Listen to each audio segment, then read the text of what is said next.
పిల్లలు ఇదొక కవిత. చాలా రోజుల క్రితం రాసిన కవితలు ఇవన్నీ మీ ముందు ఉంచాలని ఇప్పుడు అనిపిస్తుంది.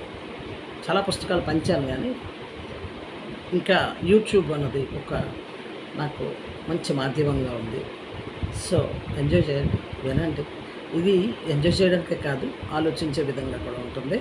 ఇది శ్రీకాకుళం యాస భాషలో సారా ఉద్యమం మీద రాసింది. దీన్ని పెద్ద మల్లిమాల గారు మెచ్చుకున్నారు, చాలా మెచ్చుకొని చెప్తాను. ఇప్పుడు ఇది వినండి. ఏటప్ప ఏటనగా అయిపోయినదేటి, సారా ఉద్యమాలు అన్నాము, ఊరేగింపులు అన్నాము, ఇంటికాడ ఉండక ఏదో ఉద్ధరిద్దారని ఊళ్ళొట్టుకు తిరిగినామా, ఊరోళ్ళని ఊదరగొట్టేసినామా, ఇంత చేసి ఏటి ఉద్ధరించినాము అంట.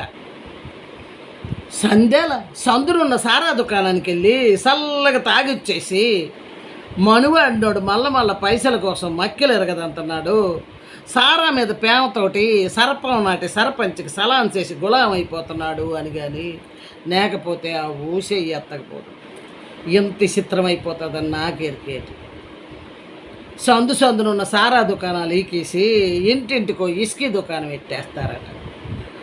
సారాకే సొమ్ములు సాలవనుకుంటుంటే ఇసుకీకి ఇల్లు గొల్ల అయిపోతుందో ఏటో.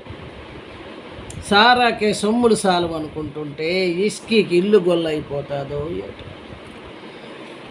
ఆలోచిస్తుంటే నుదరి కానుకున్నదప్ప, ఇట్టడిగా ఆచారం వచ్చి పడిపోయినదేటి. ఇప్పుడు నన్ను ఏడు చెయ్యాలా, నేను ఇప్పుడు నాన్న ఏడు చెయ్యాలా అంటే ఈ అవార్డు తీసుకొని వెళ్ళిపోవాలా అన్నారు మళ్ళీ